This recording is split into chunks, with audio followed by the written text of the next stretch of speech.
Yuk jadi bagian dari dakwah kami. Dukung operasional dakwah dan sosial kami, raih pahala amal jariah yang terus mengalir sampai hari kiamat. Assalamualaikum warahmatullahi wabarakatuh. Alhamdulillah. Selalu saja lisan kita sebagai seorang muslim memuji dan memuja Allah, bersyukur atas semua nikmat yang Allah berikan kepada kita. Dan nikmat yang tidak terhingga, yang di depan mata kita bisa nampak adalah hari ini Allah masih memberikan kita umur. Dan ini selalu kita ulangi di setiap kesempatan momentum pengajian kita.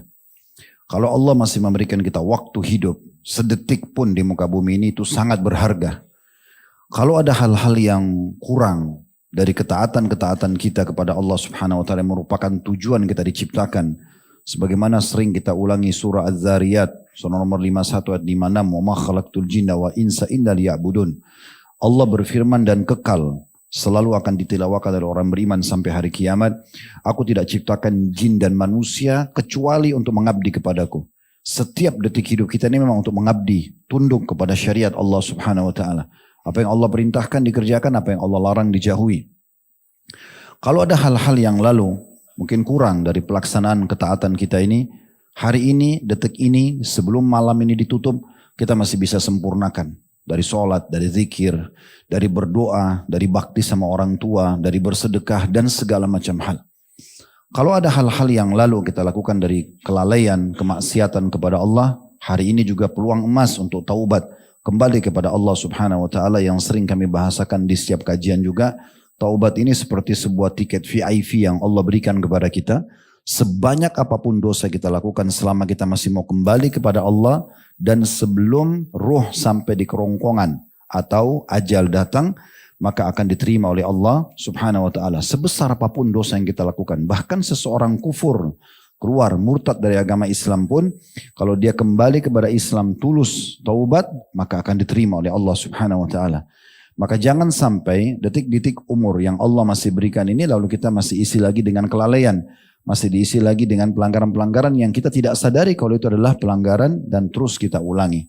Tentu semoga Allah SWT maafkan yang lalu-lalu, tapi saya yakin malam ini kita semua berkumpul di masjid, di rumah Allah ini karena kita ingin menjalankan tujuan kita diciptakan. Maka selalu istiqomah dan jagalah ini. Karena inilah sesuatu yang akan sangat membantu kita untuk memiliki panduan hidup selama dunia dengan panduan agama. Dan di akhirat nanti tentu akan menjadi amal soleh yang memberatkan timbangan amal kita dan menyelamatkan dari api neraka serta memberikan derajat yang tinggi di surga. Selanjutnya kita panjatkan salam hormat kita kepada manusia yang paling pantas untuk dihormati, dijadikan sebagai suri tauladan, diidolakan. Dialah Nabi besar Muhammad sallallahu alaihi wa alihi wa sahbihi wasallam. Manusia ini di atas semua manusia yang telah berprestasi, yang banyak sekarang diidolakan oleh manusia, maka itu semua sekedar prestasi dunia. Namun manusia terbaik ini Nabi Muhammad SAW memiliki prestasi dunia dan prestasi akhirat. Maka kita akan bahagia sebagaimana beliau telah mencapai prestasi terbaik, menjadi pasangan hidup, menjadi sahabat, menjadi anak, menjadi orang tua, menjadi seorang saudagar, politikus, bahkan menjadi manusia atau pemimpin anak Adam. Kita diperintahkan Allah agar sukses juga, bukan cuma di dunia, di akhirat juga tentunya akan bersama dengan beliau di surga dengan cara menjadikannya sebagai suri tauladan. Dan salah satu bentuk suri tauladan adalah mengucapkan salam hormat kepada beliau. Baik teman-teman sekalian, pada malam ini seperti biasa pekan pertama, pekan kedua Rabu kita melanjutkan kajian dosa-dosa besar. Semoga Allah SWT menyelamatkan kita dari semuanya. Dan kita masuk dalam sebuah judul mungkin oleh sebagian orang dianggap remeh. Dianggap itu bukan hal yang penting untuk dibahas. Bahkan masih selalu membiarkan dirinya terlalaikan dalam poin ini. Yaitu membiarkan diri berada di komunitas yang buruk. Teman-teman sekalian, jangan pernah kita terjerumus sebagaimana terjerumusnya banyak orang yang tadinya sudah istiqomah, sudah beriman, ya, dari kekufuran beriman lalu murtad lagi, dari orang yang sudah kenal kajian, sudah merasakan nikmatnya iman, duduk di majelis ilmu, sholat 5 waktu, tutup aurat, punya pendapatan yang halal, lalu kemudian beralih setelah hijrahnya karena futur, karena komunitas dia, akhirnya meninggalkan majelis ilmu. Hanya sekedar ya sudah mengenang, dulu saya juga pernah kajian di Blok M kok, dulu saya pernah juga begini dan begitu, saya tahu itu siapa saja di sana, tapi sekarang sudah sangat jauh, kembali lagi kepada maksiatnya kepada Allah Subhanahu wa taala. Ini semua karena lingkungan, pergaulan, Dan yang bisa menyelamatkan diri hanya kita sendiri. Kita kalau berteman dengan orang-orang yang baik, pasti ada efeknya. Sebagaimana kita kalau berteman dengan orang-orang buruk, pasti ada efeknya.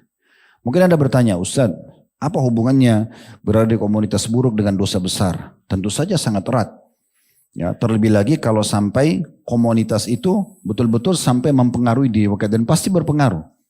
Karena Nabi SAW memastikan dalam sabda beliau yang sangat masyhur, al-mar'u ala dini khalili. Seseorang sesuai dengan agama temannya, lingkungannya. Baru Nabi ingatkan, falyanzur ahadukum ila may yukhalil. Kalian harus pilih baik-baik, sortir baik-baik siapa yang kalian jadikan sebagai khalil. Khalil itu adalah sahabat dekat, orang yang kita kasihi, orang yang kita cintai. Itu tidak boleh sama sekali. Bermula dari pasangan hidup, nggak boleh kita menikah sama orang fasik, apalagi orang kafir, beda agama, karena akan berpengaruh kepada kita. Begitu juga kalau kita berteman atau menikah dengan, berteman partner bisnis dengan orang yang jauh dari agama.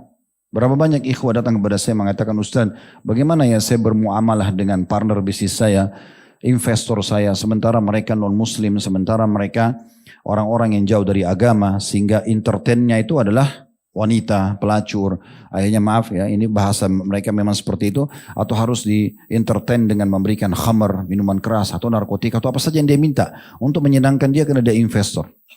Pertanyaan seperti ini tidak perlu muncul kalau seseorang peduli dengan masalah bahasan kita ini.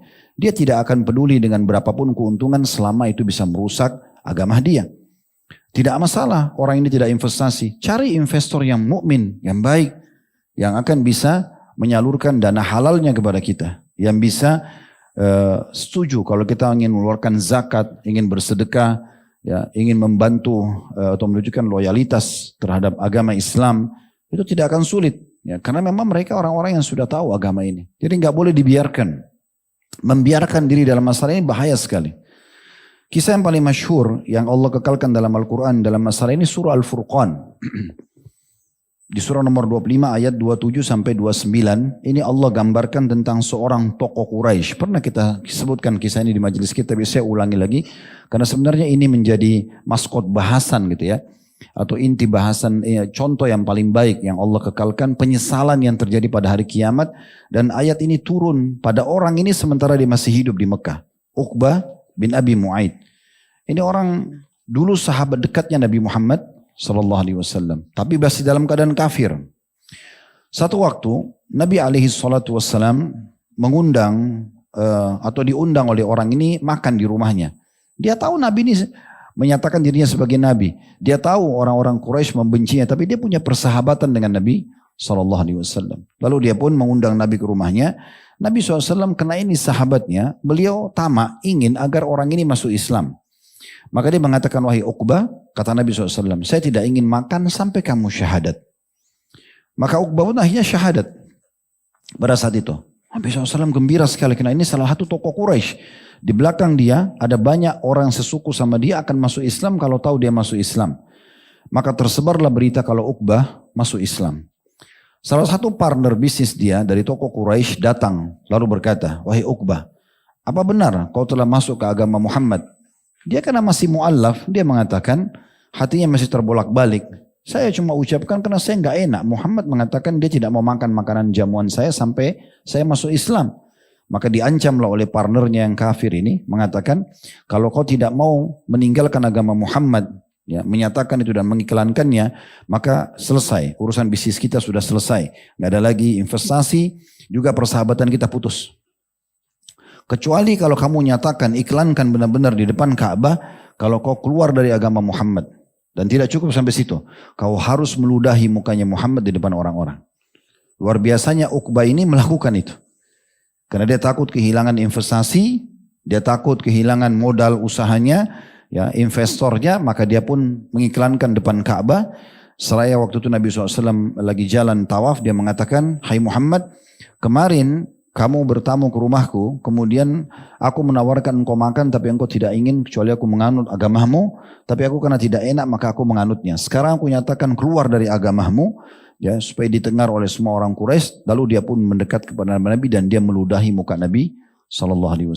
Di saat orang ini masih hidup, di saat itu juga Jibril alaihissalam membawa dua ayat dari surah Al-Furqan. Ayat 27 sampai 29. Ya, bunyi ayatnya begini.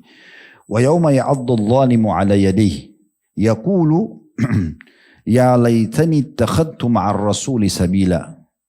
Ya wailata laitani lam attakhid fulanan khalila laqad adallani 'anidh dhikri ba'da idh ja'ani wa kana asyaitanu lil insani khazula. Yang artinya, dan ingatlah ketika orang zalim, maksudnya Uqbah bin Abi Mu'aid di sini, Allah sebutkan sendiri nama dia, sementara dia waktu murtad dari agama Islam. Dia nanti di hari kiamat akan menggigit kedua tangannya. Ini ibarat gambaran penyesalan. Biasa orang kalau nyesal sekali dia gigit kedua tangan atau kedua tangannya.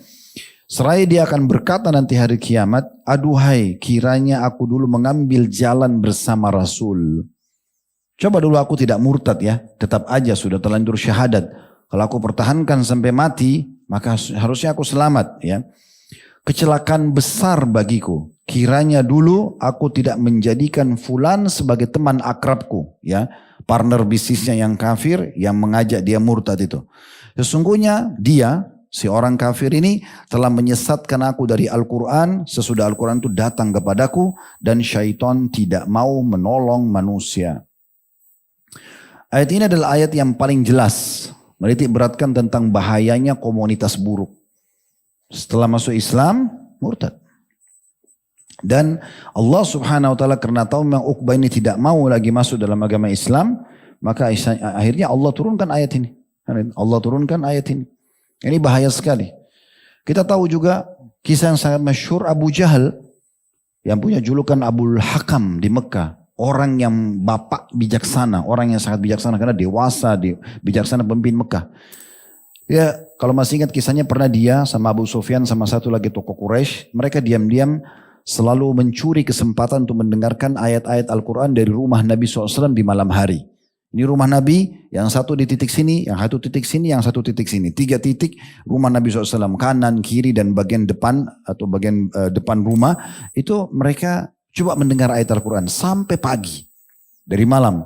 Orang-orang Mekah sudah tidur, mereka sengaja dengar. Abu Jahal, Abu Sufyan, dan satu lagi. Subhanallah, saya lupa namanya orang satu. Tapi satu tokoh Quraisy. Intinya, mereka pada saat mau bubar sebelum pagi, setelah Nabi SAW sholat malam, baca ayat-ayat tersebut, mereka ketemu. Lalu mereka heran. Kok mereka ternyata sama sepakatnya itu, penasaran dengan ayat Al-Quran karena dalam bahasa Arab. Lalu mereka pun ingin mendengar, tapi malu, gengsi, karena mereka ini kepala-kepala suku gitu ya. Selama ini mereka perangi Nabi SAW, mencaci maki Nabi, menyebarkan isu-isu bohong, penyihir, penyamun, pendusta dan segala macam gitu. Tapi sekarang mereka mau dengar. Akhirnya sepakatlah 3 orang ini untuk tidak kembali lagi. Ternyata besok malam, ketiga orang ini mengira temannya nggak akan datang. Mereka datang lagi. Subuh ketemu lagi. Janjian lagi hari kedua untuk tidak kembali. Hari ketiga ketemu orang lagi. Orang yang sama mengulangi hal yang sama. Akhirnya setelah itu Abu Sufyan bilang sama temannya yang satu ini, dia bilang, kayaknya ada sesuatu yang mengganjal, kita harus segera bicarakan. Orang yang paling dewasa di antara kita, yang paling didengar di Quraisy adalah Abu Hakam, Abu Jahal nih. Mari kita ke rumahnya. Mereka datang ke rumahnya lalu mengatakan, Abu Sufyan bilang, wahai Abu Hakam, engkau adalah pemimpin kami. Sekarang sudah 3 hari berturut-turut terulang kita sama-sama mendengarkan ayat-ayat Al-Quran yang Muhammad tilawakan. Dan kita semua sebenarnya sepakat.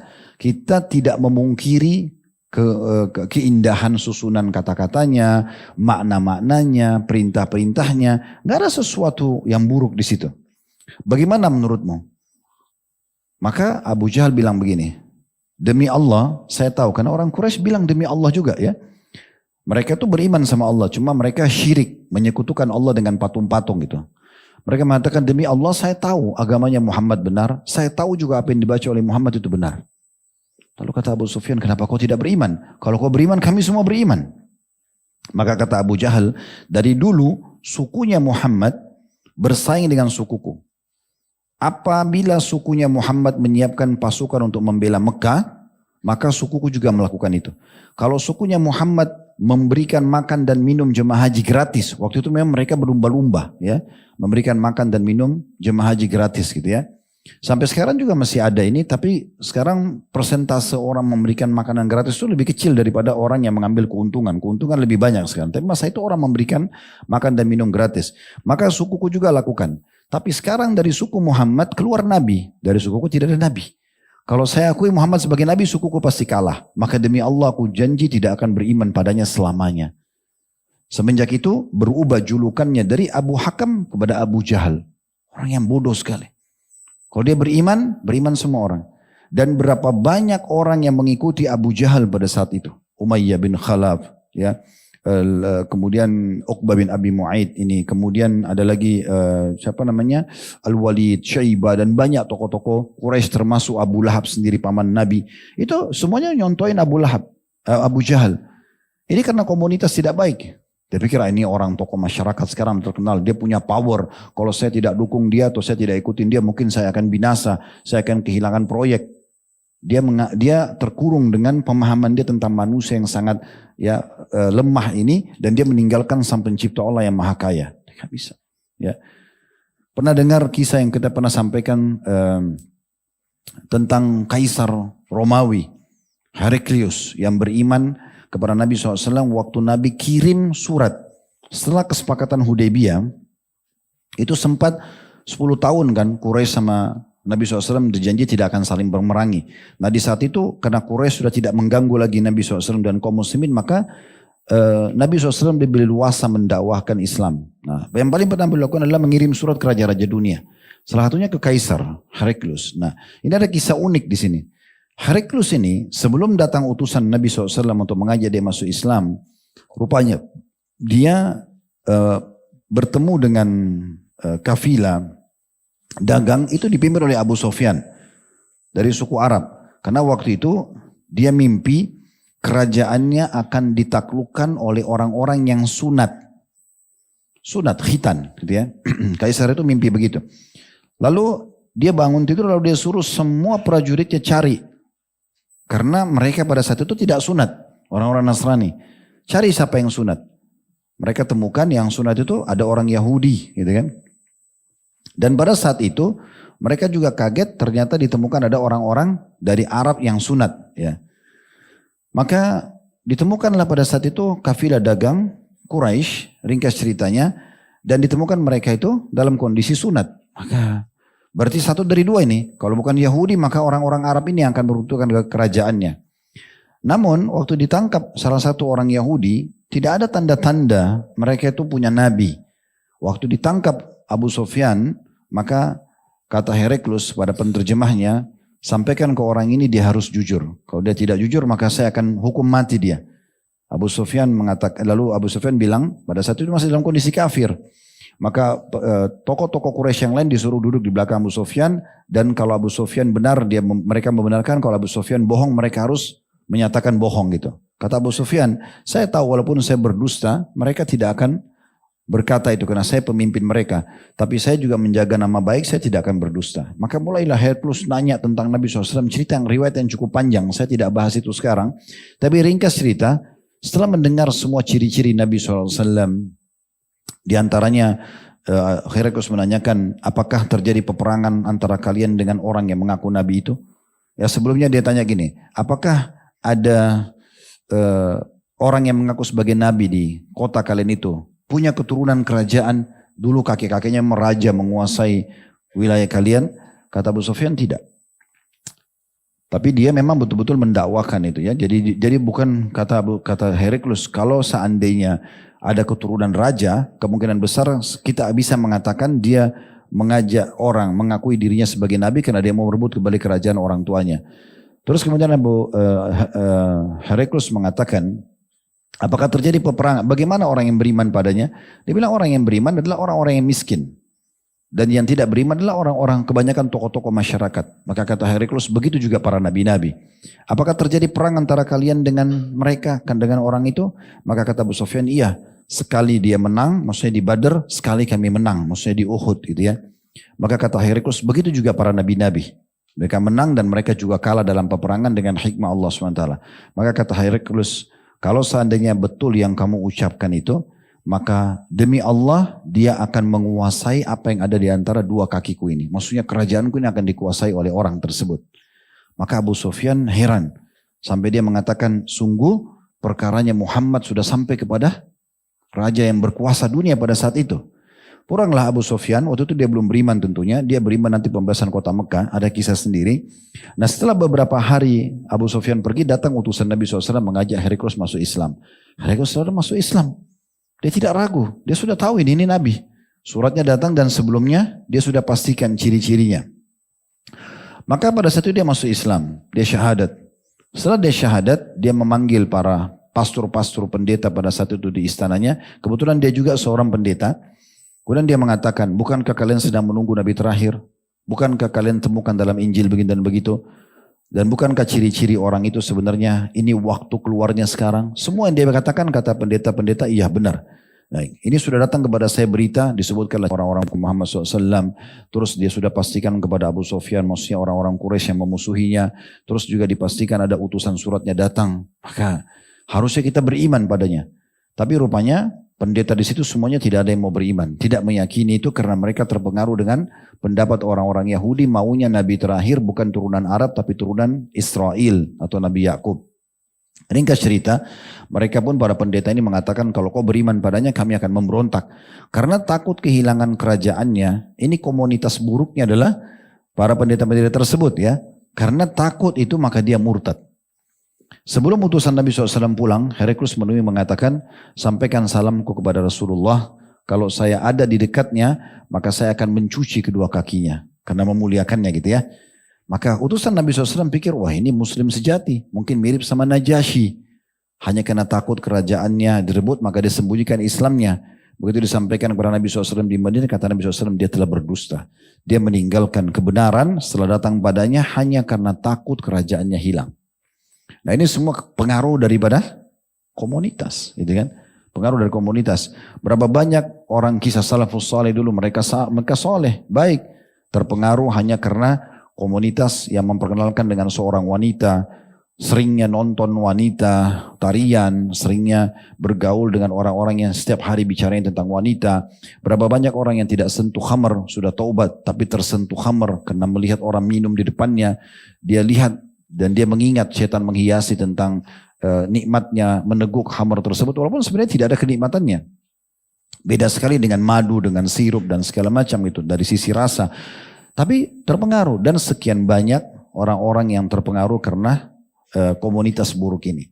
Mungkin yang paling sedikit efeknya, yang paling kecil adalah minimal orang itu futur. Futur ini maksudnya renggang lagi imannya setelah dia sampai pada level tertentu. Teman-teman ada satu poin penting difahami masalah keimanan. Kalau kita gambarkan iman itu angka 1 sampai angka 10. Kalau kita sudah pernah sampai pada level angka 6 misalnya.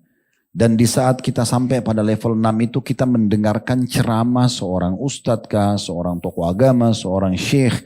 Misal bicara tentang surga dan neraka contohnya. Dan kita tersentuh banget pada saat itu lalu kita mulai mau sadar, kita taubat, kita hijrah misalnya. Nah ini harus dijaga dan usahakan kalau perlu kita meningkat lagi ke level ke 7 dari angka 6 misalnya. Kalau perlu ke 8, kalau perlu ke 9. Dengan cara terus istiqomah, konsisten. Kita pernah jelaskan konsisten dengan menghadiri majelis ilmu. Dengan praktekin ilmu caranya dipaksakan. Bersama dengan komunitas dan berdoa sama Allah SWT. Tapi kalau kita membuka peluang. Aduh saya nggak enak sama teman-teman saya itu. Mereka reunian saya kalau nggak hadir nanti mereka bilang apa gitu ya. Akhirnya kumpullah sama-sama orang yang jauh dari agama. Fasik. Minum-minuman, bicara masalah ini, mereka selingkuh rumah tangganya. Lalu mereka bergabung, mencampur baukan antara amal saleh sama amal buruk. Di sini setan akan tunggangi celah ini untuk merusak dia. Akhirnya dia bisa rusak nih, futur namanya. Turunlah dia dari angka 6 misalnya, karena masih ada komunitas buruknya ke angka 5 atau 4 misalnya. Ya jadi masalah ini minimalnya ya, minimal efek buruknya. Kalau dia kemudian mau kembali lagi, supaya imannya kembali seperti awal, tadinya sudah on time sholat tapi kena terbuka pintu maksiat sudah mulai luput sholat berjamaah di masjid. Minimal dari 5 waktu sholat mungkin subuh luput atau ada asar yang luput. Sudah mulai kurang dari sebelumnya. Lama-lama nanti sudah sholat di rumah semuanya. Mungkin lama-lama nanti sudah tidak khusyuk baca Quran dan seterusnya sampai nanti hilang peluang untuk berbuat ibadah. Nah kalau turun dia dari level 6 ke level 5, 4, 3 misalnya, dia biarkan terus jauh dari agama dan syaitan akan terus semangat untuk menjatuhkan keimanan atau mengurangi iman tersebut. Untuk kembali ke level 6, nggak cukup pendongkraknya ceramah yang pertama didengar. Ya, kalau teman-teman sini ada yang hadir pernah futur, kemudian coba terapkan ini apa yang saya terapkan, yang saya sampaikan dalam kehidupan antum. Misalnya kita kembali mendengarkan ceramah ustadz yang pernah menyentuh kita supaya kita sampai ke level 6. Kalau kita dengarkan lagi, nggak bisa naik ke level 6. Kita pasti hanya naik sedikit. Mungkin dari 3 ke 4 saja. Kita butuh pendongkrak yang lebih kuat untuk kita sampai ke level 6. Misalnya kalau dulu kita dengarkan satu ceramah, sekarang mungkin harus 5-6 ceramah. Baru kita bisa kembali. Jadi nggak mudah gitu kan. Surga itu teman-teman dan semua fasilitas yang Allah berikan hanya didapat bagi orang yang makin terus bersih imannya. Kapan kita nodahi, pada berkurang fasilitas itu. Makanya kita harus selalu jaga kebersihannya. Luar biasa itu, pekahnya kita harus menjaga. Sampai hal-hal yang kecil pun, sebagian salaf itu, saking luar biasanya, saya pernah bahasin di khutbah Jumat judulnya muhasabah. Mereka dalam muhasabah itu setiap hari seperti Rabi ibn Hutsaim rahimahullah, gali liang lahat di belakang rumahnya, setiap hari masuk di situ. Lalu dia berbaca firman Allah SWT, wahai Rabi, jangan sampai kau menyesal sebagaimana Allah sebutkan dalam surah Al-Mu'minun ayat 99 tentang penyesalan orang kafir, ya. Yang mengatakan wahai Rabbku, kembalikanlah aku ke dunia, semoga saja aku bisa beramal saleh. Kata dia, hai Rabi, beramallah sebelum kau menyesal seperti itu. Untuk menjaga supaya istiqomah gitu ya. Supaya istiqomah. Nah ini penting sekali. Karena bahaya kalau kita membiarkan kita lost. Bahkan ada orang dari angka 6, 7 bisa sampai jadi 1. Bahkan bisa jadi 0. Bisa murtad dari agama. Saya tahu ada ikhwah sudah ikut pengajian untuk kami masih di Makassar itu sampai murtad dari agama Islam. Ya, padahal sudah ikut kajian. Ya. Kenapa? Karena dia membiarkan terus digerus imannya oleh syaitan. Hanya karena dia berkenalan dengan satu lawan jenis. Akhirnya dia mulai terpengaruh dengan lawan jenis tersebut. Pelan-pelan kendor. Mulai tahapannya itu mulai dia tidak ikut kajian. Yang tadinya rutin misalnya 1 minggu bisa juga 3-4 kali sudah tinggal sekali. Habis itu mulai sudahlah dengar di rumah. Syaitan begitu, dia nggak langsung dropin secara langsung. Kemudian mulailah sudah selesai kajiannya, sudah mulai ke komunitasnya, sudah mulai kendor, mulai pindah ke ibadahnya, sholatnya. Sudah mulai dari 5 waktu sholat biasa di masjid on time, sudah mulai telat. Itu dulu, telat-telat masbuk 1 rakaat, dapat rakaat terakhir. Lama-lama sudah terbiasa, mulai kendor. Ada dari waktu sholat itu 3 sholat, 2 sholat, tidak sholat berjamaah di masjid. Di rumah saja. Di kantor saja misal. Terus begitu turun sampai semua ibadahnya kendor. Dan kalau sudah lemah sekali imannya, dari saat itu luar biasa udah selesai ya. Udah nggak ada lagi, kita tidak punya pertahanan yang kuat lagi. Makanya kata Umar radhiyallahu anhu pada saat mengirim pasukannya, selalu ini nasihatnya.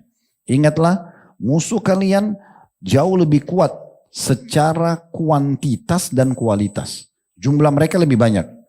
Kualitas persenjataannya, strategi perangnya jauh lebih hebat. Siapa yang tidak kenal bangsa Romawi di masa itu?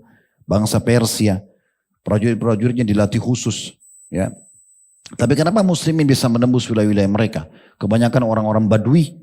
Bahkan tidak ada keterampilan khusus kadang-kadang bergabung dengan pasukan. Dilatih sebentar sudah bisa mengalahkan. Karena yang mengalahkan bukan strategi perangnya. Bukan murni itu. Bukan murni keterampilan perangnya. Maka Umar mengatakan, lebih mereka bermaksiat kepada Allah. Sementara kalian lebih sedikit secara kuantitas, lebih juga sederhana dari sisi kualitas perang. Tapi kalian punya keimanan. Yang ini yang bisa membuat kalian menang mengalahkan mereka. Mereka akan kalah sekuat apapun, secanggih apapun pasukan mereka pasti akan kalah. Karena Allah Subhanahu wa taala berfirman tentang masalah jihad, "Falam taqtuluhum walakinnallaha qatalahum. Wa ma ramaita idh ramaita walakinnallaha rama." Sesungguhnya kalian tidak pernah membunuh musuh-musuh kalian, tapi Allah lah yang membunuh musuh-musuh kalian. Dan juga pada saat engkau melempar, waktu itu kan melempar panah, tombak, itu bukan kalian melemparnya, tapi Allah yang melemparnya. Kalau Allah mau, sasaran senjata itu akan kena ke musuh dan bisa mengalahkan mereka. Itu banyak sekali dalam kisah-kisah di medan jihad masalah ini ya. Jadi sebenarnya Allah Subhanahu wa taala menolong seseorang itu karena keimanannya dalam segala hal. Menolong dalam rumah tangganya supaya bahagia, menolong dalam pekerjaannya supaya sukses, menolong agar dia selamat dari mara bahaya atau ujian atau fitnah yang sedang menimpa hidupnya. Itu cuma keimanan. Dan iman ini harus dijaga, diantaranya adalah komunitas yang baik. Ini penting sekali teman-teman sekalian ya. Dan kita tidak boleh sampai menyesal ya di akhirat nanti.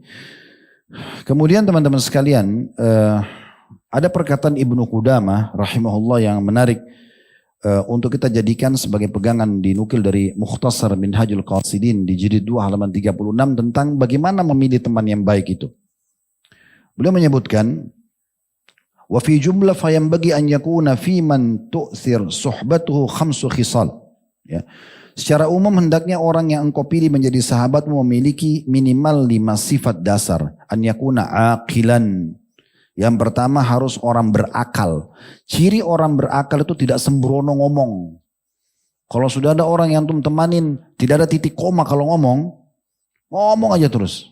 Kita bahas apapun ada bahasan, semuanya seakan-akan dia kuasai. Ini nggak layak jadi teman, nggak berakal orang. Tapi kalau orang itu bicara hanya kalau dibutuhkan, bicara kalau dia punya ilmunya, dia nggak punya ilmunya dia diam, itu berakal namanya. Ya, ada orang yang kita temanin semua seakan-akan dia kuasain. Bahkan ada orang mencampur baulkan, kita bicara masalah ilmu agama dia ada. Bicara masalah maksiat, ada orang cerita tentang diskotik, dia ikut juga cerita. Ini ajaib sekali, gitu kan? Itu berarti bukan orang yang berakal. Ini ciri yang pertama. Kemudian husnul khuluq, ya. Kemudian orang yang memiliki akhlak yang baik. Tutur katanya santun, ya, ramah, dermawan, ya gitu ya. Seperti itu. Kemudian yang ketiga, ghairu fasiq. Dan juga bukan ahli maksiat. Fasik itu ahli maksiat. Tidak ada celah dalam hidupnya, baik tatapan matanya, yang didengar oleh kupingnya, yang diucapkan oleh lisannya, dijamah oleh tangannya, dilangkai oleh kakinya, berbau maksiat, tidak ada.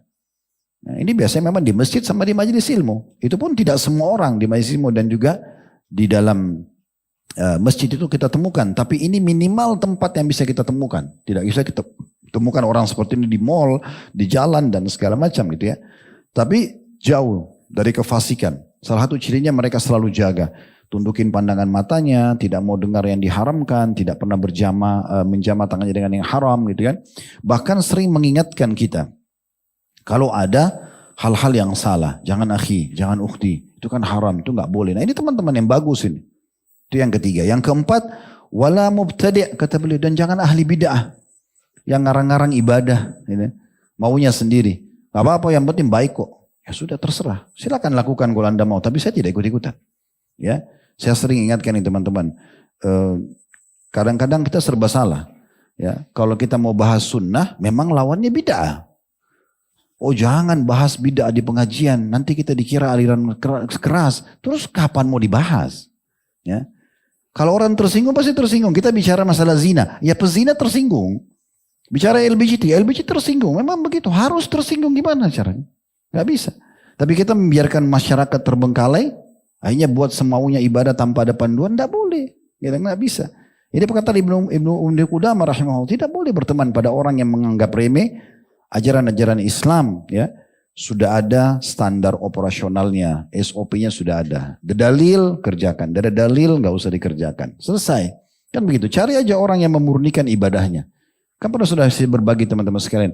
Kalau kita jalankan yang ada sunnahnya saja, itu sudah banyak sekali. Qobliyah subuh, sholat subuh. Udah 2 rakaat. Ada zikir habis sholat. Ini ada lagi antara keduanya, azan iqamah berdoa. Ya. Kemudian ada zikir habis sholat. Habis itu ada zikir pagi. Ada sholat duha. Istirahat sebentar bekerja. Kalaupun orang niatkan cari rezeki halal atau nuntut ilmu pahala. Sebentar istirahat ada duhur, qobliyah duhur 4, duhurnya 4, ba'diyah duhur 4, zikir habis sholat juga ada, doa antara azan iqamah juga ada. Sebentar istirahat sudah azan asar. Kan kadang-kadang kita nggak sadar, sudah azan asar nih, sebentar sekali waktunya. Ada qobliyah asar 4, ada doa antara azan iqamah, ada sholat qobliyah, ada sholat asar 4 rakaat, ada zikir habis sholat, ada zikir sore. Sebentar istirahat sudah maghrib, kayak tadi kita jalan sebentar sudah maghrib, gitu kan? Ada qobliyah maghrib, ada doa antara azan iqamah, ada maghrib kayak kita. Sekarang maghrib isya sebentar lagi azan, kita isi sebentar dengan kajian 40-50 menit sudah azan. Kadang-kadang mungkin kita cuma duduk ngobrol sama teman, makan sebentar, udah azan isya lagi. Ada qobliyah isya, ada doa antara azan iqamah, ada sholat isya 4 rakaat, ada ba'diyah isya, ada zikir habis sholat. Kita makan malam, ngobrol sama keluarga, atau kita kalau pulang memberikan hak keluarga, istirahat malam, ada tahajud lagi. Ini baru bicara yang berhubungan dengan sholat. Belum silaturahim keluarga, belum juga orang sakit, belum membantu anak yatim, belum bakti sama orang tua, belum silaturahim keluarga. Terlalu banyak yang ada perintahnya. Udah ikutin aja itu. Udah pasti ada pahalanya kan. Daripada kita mengatakan, enggak apa-apa yang penting baik. Saya sering sampaikan contoh itu. Kalau meja ini kita bagi dua, ini ibadah yang jelas ada dalilnya, ini ibadah yang belum jelas ada dalilnya. Enggak usah kita katakan ini salah, anggaplah mereka anggap itu benar. Ya sudah yang penting baik menurut saya, oke? Kalau ini kita kerjakan, karena ada dalilnya, pasti diterima enggak? Pasti diterima. Kita tidak bicara sekarang keikhlasan, anggap dia sudah ikhlas. Yang penting ada perintahnya, dikerjakan. Kalau ini masih kemungkinan tidak diterima. Ada kemungkinan itu minimal. Apalagi kalau dasarnya itu salah. Kan begitu. Itu yang keempat. Yang kelima. Wala haris ala dunya. Dan juga bukan orang yang sibuk mengejar dunia. Ada orang berteman sama kita karena urusan dunia saja. Karena urusan dunia. Gitu. Ada orang berteman sama kita bukan. Karena urusan akhirat. Nah kita butuh orang-orang yang berteman sama kita akhirat. Bagaimana kita tahu Ustaz? Bahasanya selalu bahasa agama. Tidak pernah lepas untuk membahas tentang masalah akhirat dan segala macam gitu ya. Tentang masalah kematian atau mengajak kita kepada pengajian misalnya. Atau mengingatkan kita kalau berbuat hal-hal yang buruk. Semua itu perlu dijadikan pegangan. Syekh As-Sa'di rahimahullah menyebutkan tentang masalah efek orang berteman sama orang-orang buruk. Beliau mengatakan kurang lebih terjemahannya ya. Beliau mengatakan orang yang bersifat jelek dapat mendatangkan bahaya bagi orang yang berteman dengannya. Dapat mendatangkan keburukan dari segala aspek. Baik orang itu bergaul dengannya ya secara rutin atau hanya berteman sengaja, biasa saja. Bahkan terkadang kata sebagian ulama sudah selesai perkataan beliau, terkadang ada orang hanya melihat sikap dan perbuatan satu orang fasik sudah cukup berpengaruh pada dirinya. Contoh antum tidak merokok tapi lihat orang lagi ngisap rokok dengan asyiknya, tapi antum sambil menik, itu setan sudah cukup membuat itu antum terpengaruh untuk merasakan oh enak ya, bisa cukup gitu.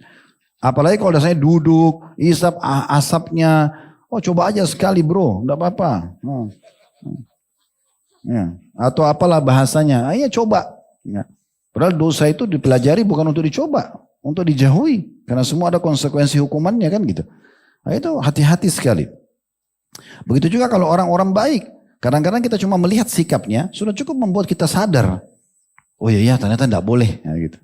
Contoh gitu ya. Itu contoh-contoh saja. Dan ini efeknya sangat besar. Ibnu Hajar rahimahullah pada saat membahas tentang masalah hadis Nabi SAW ya, yang menceritakan tentang perumpamaan majlis yang baik gitu ya. Hadis yang masyhur yang kata Nabi SAW, wa mathalu al-jalis as-salih was-su' kahamil al-miski wa nafikhil kir.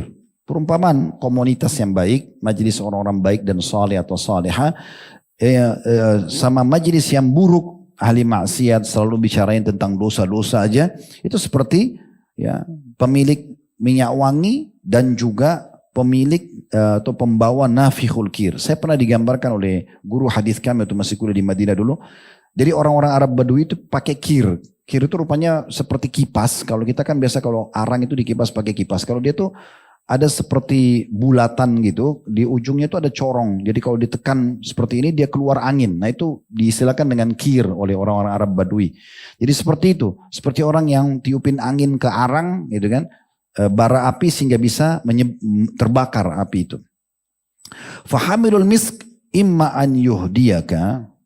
Maka orang kata Nabi SAW yang membawa atau pemilik minyak wangi itu mungkin dia bisa memberikan kepadamu parfum itu, minyak wangi itu. Minimal kita tester atau dia memberikan kita hadiah. Wa imma an tabta'a minhu. Atau kau bisa beli darinya. Ya.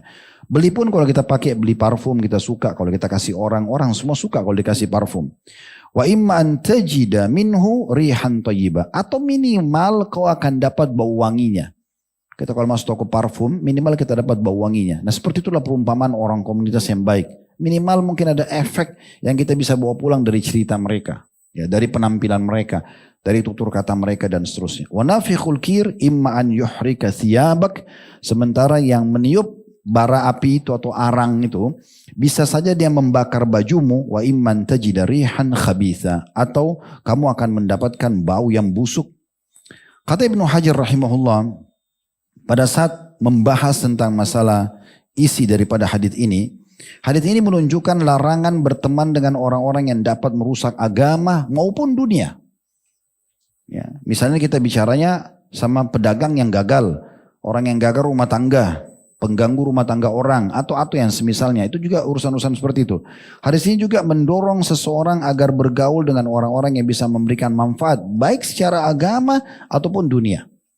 Kalaupun kita harus berteman dengan, misal kita lagi kuliah di kedokteran, kita lagi kuliah di bagian bidang IT, tidak semua orang situ sudah hijrah. Minimal cari yang berprestasi secara dunia, sehingga bisa membantu kita mendapatkan nilai yang baik misalnya. Ini itu pemahaman hadis seperti itu.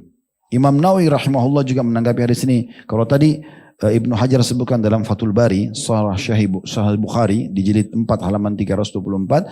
Kalau Imam Nawawi dalam Sahih Muslimnya di jilid 4 halaman 227 beliau mengatakan, hadis ini permisalan teman yang soleh dan dengan seorang penjual minyak wangi, dan teman yang buruk dengan seorang pandai besi. Hadis ini juga menunjukkan keutamaan bergaul dengan orang soleh dan orang baik yang memiliki akhlak yang mulia. Sifat wara itu menjaga kesucian hubungan dengan Allah. Dia hati-hati sekali, Allah perintahkan dijaga, yang dilarang dia selalu jauhi. Berilmu dan juga beradab. Sekaligus juga terdapat larangan bergaul dengan orang buruk, ahli bid'ah, dan orang-orang yang mempunyai sikap tercela lainnya. Ini perkataan Imam Nawawi rahimahullah pada saat menjelaskan tentang masalah ini. Jadi teman-teman sekalian, kesimpulannya sebenarnya bagaimana setiap orang di antara kita keluarkan dirinya. Itu poin pertama, pesan bagi yang masih berada di komunitas yang bisa membuat dia murtad dari agama Islam atau menjauhkan minimal dari agama Islam atau menurunkan imannya. Nah, itu pesan pertamanya. Atau pesan yang keduanya adalah belum sebenarnya membuka pintu-pintu pergaulan begitu, tapi dia baru memulai untuk buka, ya. Dan komunitas ini jangan selalu dibayangkan hanya sekedar teman, ya. Bukan hanya teman, misalnya teman-teman bergaul sehari-hari jalan sama-sama, itu salah satunya. Tapi masuk dalamnya adalah grup-grup WA, ya. Kemudian follow akun-akun media yang memang penyebar fitnah, penyebar maksiat. Ya, untuk apa di follow ini? Gak usah di follow. Godaan setan datang, lawan. Ya. Follow saja imam haram, ceramah-ceramah. Memang gitu, harus kita lawan kan. Kita harus paksakan diri kita itu. Biarin akun kita itu semua penuh dengan hal yang seperti ini. Nanti akhirnya yang tampil juga yang biasa kita tonton. Setiap ada tontonan yang tidak benar, skip. Langsung kita tinggalkan. Karena pasti terlintas kadang-kadang di media kita kan. Nah, hati-hati, karena kadang-kadang ada orang tidak sadar dengan memfollow akun yang salah, bagi dia itu tidak apa-apa, tidak masalah kan. Toh juga tidak ada yang tahu, enggak, jangan, gitu kan. Kalau antum pun berbuat maksiat, terbuka pintu antum sempat tonton yang salah, terus ada terlintas dalam hati peringatan, janganlah, itu haram. Ya udah berhenti, stop pada saat itu.